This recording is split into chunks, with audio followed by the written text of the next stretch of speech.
Oh no, Trip Zero here, aka Tripping Zero, as this package has indicated. This I'm very excited about, and because I'm very excited, what I would traditionally use is this ZT blade, my everyday carry to open this. I'm not going to do that today. We're going to open this special package with something special. My Kevlar BK11. Kevlar encased. Nope, that's not good enough actually. We're going with the big gun. The carbon fiber red and black BK2. The crowbar with a blade, well used. And we're going to open up this package that I'm very excited to open. What could it be?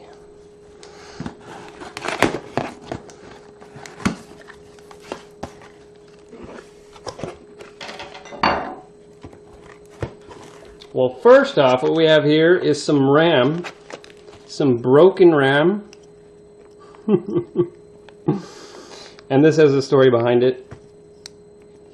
I made a trade with a buddy online for some. I sent him some nice ECC RAM in exchange for a Chromebook, and he sent me the Chromebook, and I sent him RAM, and I packaged it horribly and ended up something like this. And he's never let it go. So that was generous. That's not the same person that sent this though, but same group of friends. We've been friends forever online, and got a bag of hardware here. Now what this is washers, longer screws, shorter screws, probably M3s. What this is, if you remember my previous video on the water-cooled LED grow lights, go check out that video, because that will be important for this, because this is the improved version. I like the water-cooled blocks that Malcolm 2075 made me. I asked him to make me some, enough for my entire greenhouse, and he was courteous and gracious enough to do so. And these look amazing. Look at that. Curved edges. These are 2 LED blocks. So my plan is to use one color here and another color here and control them independently. And they're shorter blocks that you can daisy chain together and make a string of them. So I've got 18 here in the box, and these just look spectacular. I mean, these are sharper edges, but they're not sharp, right? They feel good. They feel like these are like really professionally machined parts, and they look fantastic. So I'm gonna go grab my LEDs and we'll power these up real quick and check them out. So what I've got here is I've got 4 lights. I'm gonna go do 2 blocks, and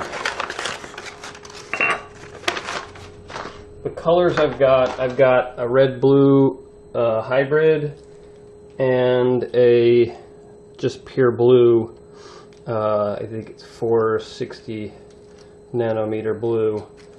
So I'm just gonna hook these up real quick, and so we want 2 per block, and our connection just broke on that one. That's okay, we can fix that. We're gonna power it with this Inventronics 200 watt driver. And so we've got all these hooked up in series. That's actually gonna break, so we'll have to resolder that. But we'll get these on. So these are hex screws, and this is a torque screwdriver. I actually can't, having trouble locating my actual hex screwdriver bit, but that's okay. These already have thermal compound on them. I just removed them actually from my cookie sheet DUI grow light, which I don't think I'm ever going to finish just because it's so hard to get adequate cooling. After you've cooled with these blocks, like, you don't want to use anything else that requires any cooling. So this torque screwdriver works, but I don't recommend using it. I'm just kind of like, I'm not tightening it very tight, just kind of putting it in there, and they fit very nicely.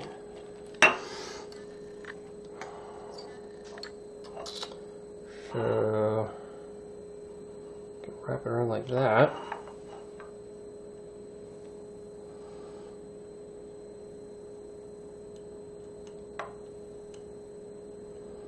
And we're not actually, I'm not going to actually water cool these today. I'm not going to put water through them.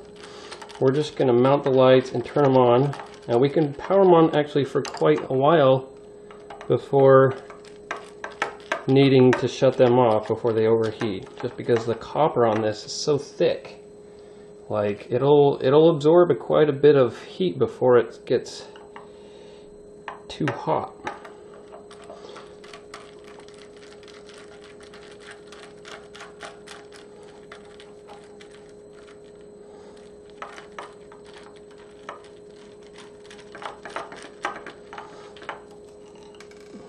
That one doesn't want to. So I'll go ahead and wire these up, and I won't bore you with those details. But again, these are 50 watt. These are all 50 watt modules. Cobs, I guess you could call them. Popular term. And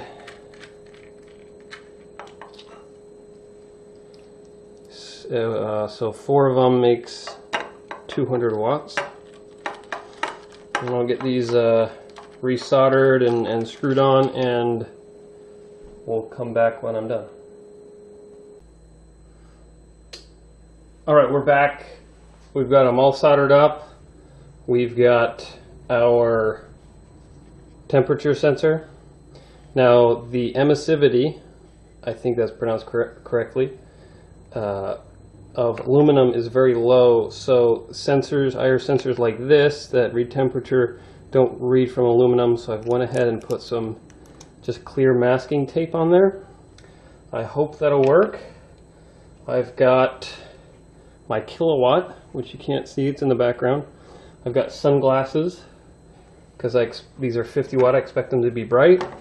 And I'm going to use this piece of semi-transparent acrylic to put over the top, just as a precaution.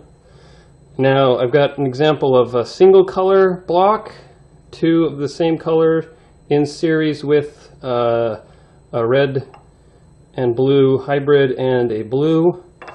So examples of both. I'm going to drive them all the same though, they're all going to come on. Just an example of type of setup. Now I kind of set them up in parallel like this, and these blocks have a lot of options to them. This is what I really like about it, is I can put them in a big long series chain, or I can put them in parallel like this and double, get a maximum plant, blasting the plant with photons from 4 lights and keeping them really cool at the same time, so I can get really close to the plant if I need to. So we're going to power this on. I'm going to put my glasses on, put this over the top, and plug it in.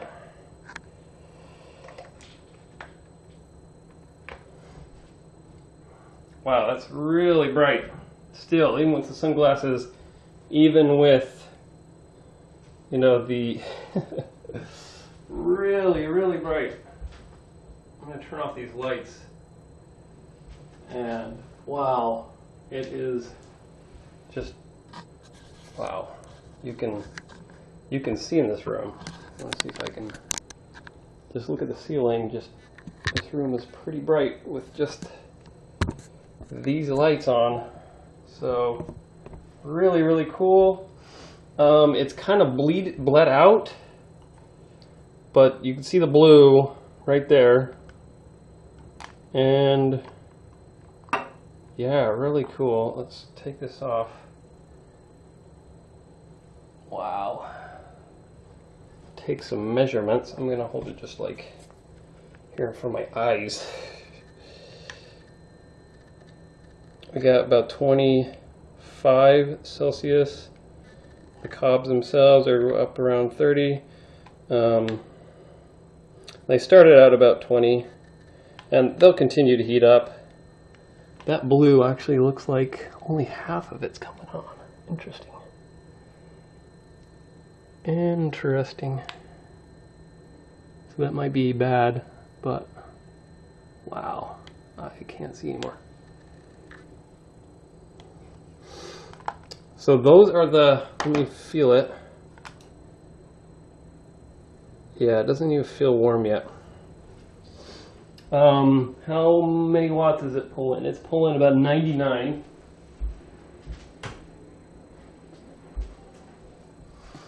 So it could be the voltage is not high enough to power 4 of these. Could be something else. But yeah, some of these aren't coming on. So this one right here, this one has only got half of them, and the blue's only got half of them. The other two look like they're on. So maybe I might not have enough voltage, or they might be bad cobs.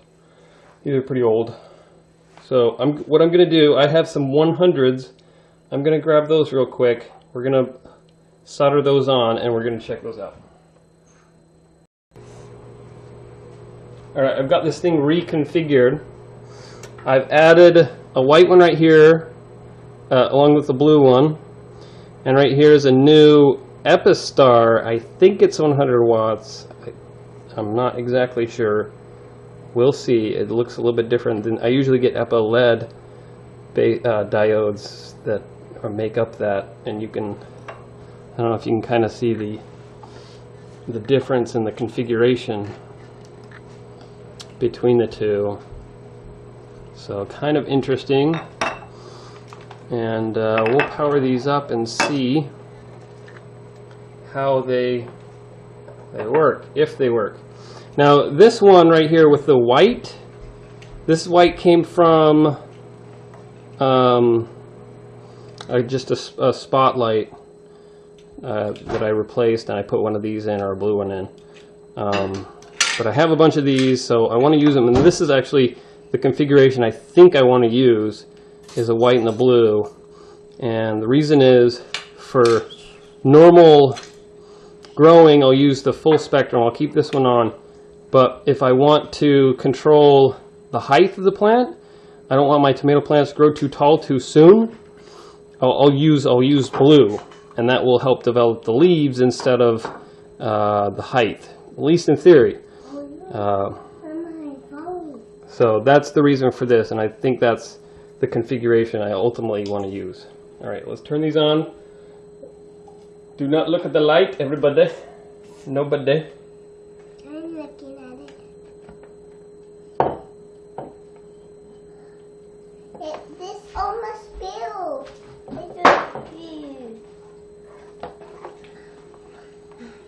Let's put this on.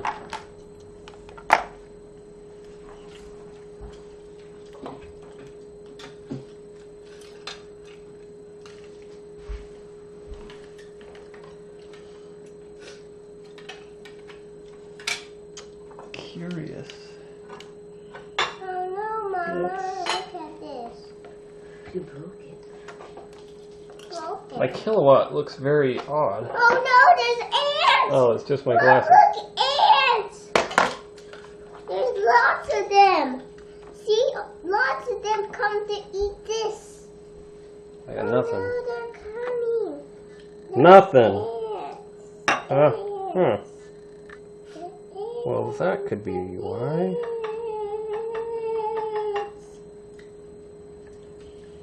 Oh. No, the ants came to eat this. The ants. The ants. The ants. So we've got these wired up in, I don't know if you can see through that. There's really not enough voltage to turn them on all the way, but we have a little bit. I'll flip the lights real quick so you can see.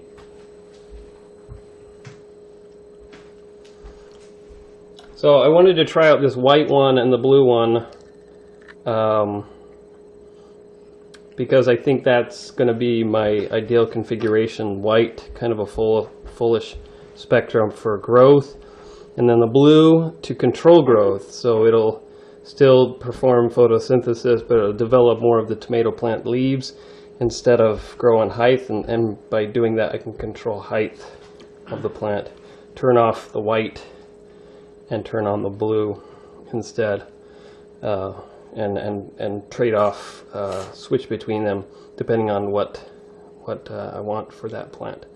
So I'm going to flip the lights back on, and we'll swap out the white one, and there's more volts in the series to actually get the thing to turn on. This one right here is the 100 watt, I believe, uses Epistar diodes, which I haven't used before. They seem a bit cheaper, and it's a little bit different configuration than these ones, which probably uses EpiLED, which is the ones I like and typically get. So I'll flip those on and flip the lights on and swap out that white one. All right, we're back. These are all 50 watt red-blue hybrids, and we're still only pulling about 100 watts, 94 to be exact. And the reason is these LEDs, the 50 watts, are driven at about an amp, a little over an amp, like 1.2, 1.3 amps. And my driver only goes up to 0.7 amps. These are underdriven by about half. That's okay. What we can do is put 30 watts on there. 4 times 3 is 120, so we're still under, we still got some leeway on that driver, but at least they'll be driven to their maximum brightness. But that's it for now. I love these LEDs, these blocks, and they're actually, one more thing I wanted to point out, I'll turn off these lights there, stop blinding us, is these curved edges are actually functional. They actually provide spacing between the tabs, the wire tabs on the modules. So they look great and they're functional. So, and they're just a bit warm, having those on for a minute or two. So really great. I'm excited to get these into the greenhouse, and I'll provide a new update when I get them there. All right, thanks. Trip Zero out.